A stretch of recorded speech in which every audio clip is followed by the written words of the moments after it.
आप देख रहे हैं समाचार तक, बेबाक खबर, बड़ा असर।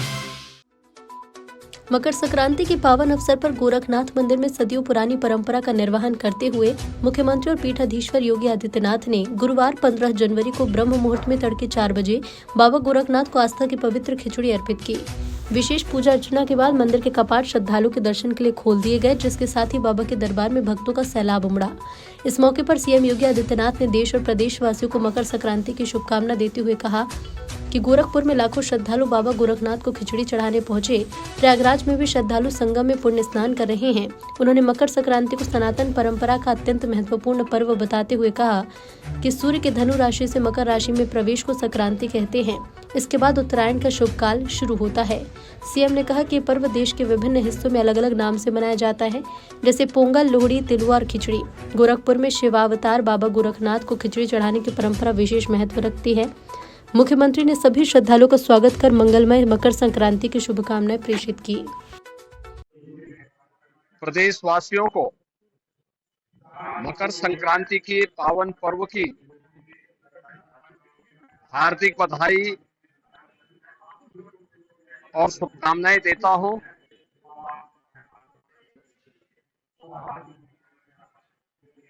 इस अवसर पर कल से ही पूरे प्रदेश में लाखों की संख्या में श्रद्धालु पवित्र धर्म स्थलों में जाकर के अपनी आस्था का नमन कर रहा है। गोरखपुर में कल लाखों श्रद्धालुओं ने महायोगी भगवान गोरखनाथ जी को अपनी आस्था की पवित्र खिचड़ी चढ़ाई। लाखों श्रद्धालुओं ने कल प्रयागराज के संगम में आस्था की पवित्र डुबकी भी लगाई और ये सिलसिला लगातार आज जारी है। आज गोरखपुर में भगवान गोरक्षनाथ जी के प्रति आस्था व्यक्त करने के लिए लाखों की संख्या में श्रद्धालुजन पंक्ति में लग करके अपना इंतजार कर रहे हैं।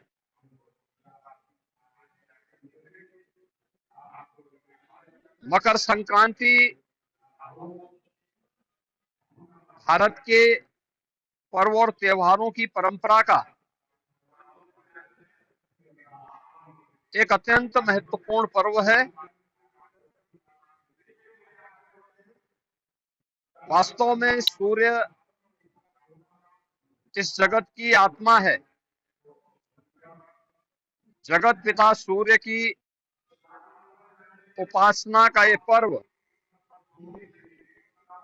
हर प्रकार के शुभ कार्यों के लिए, मांगलिक कार्यों के लिए एक प्रशस्त तिथि मानी जाती है। यानी आज के बाद से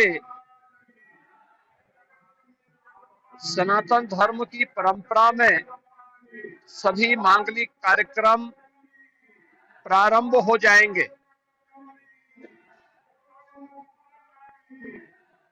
सूर्य का जो अयन वृत्त है,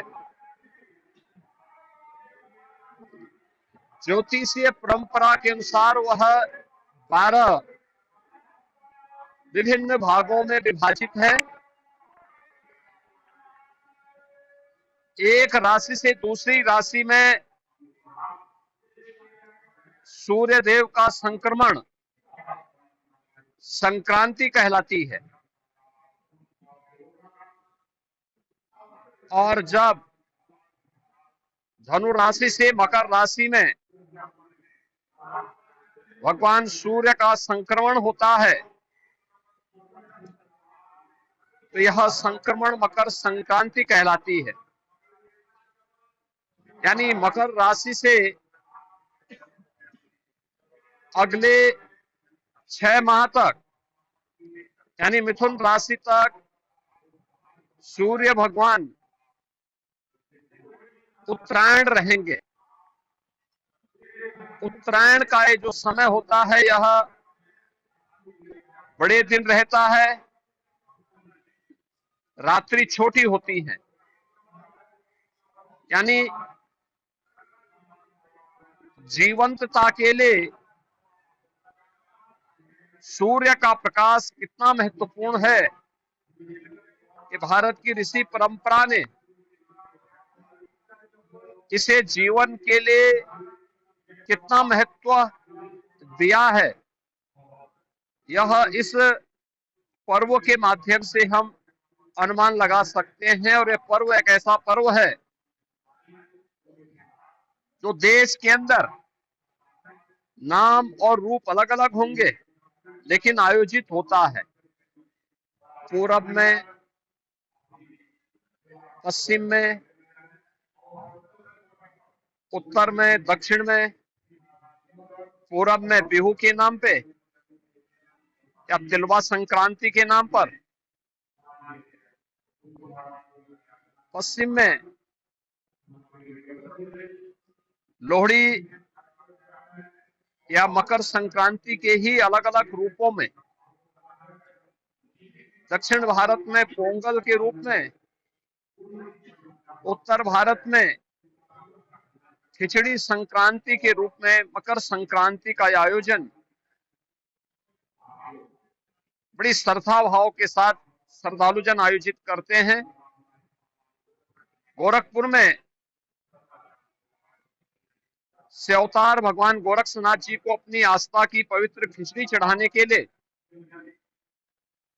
कल से ही लाखों की संख्या में श्रद्धालुजन आया हुआ है और वह लगातार भगवान गोरखनाथ जी को अपनी आस्था की पवित्र खिचड़ी चढ़ा रहा है।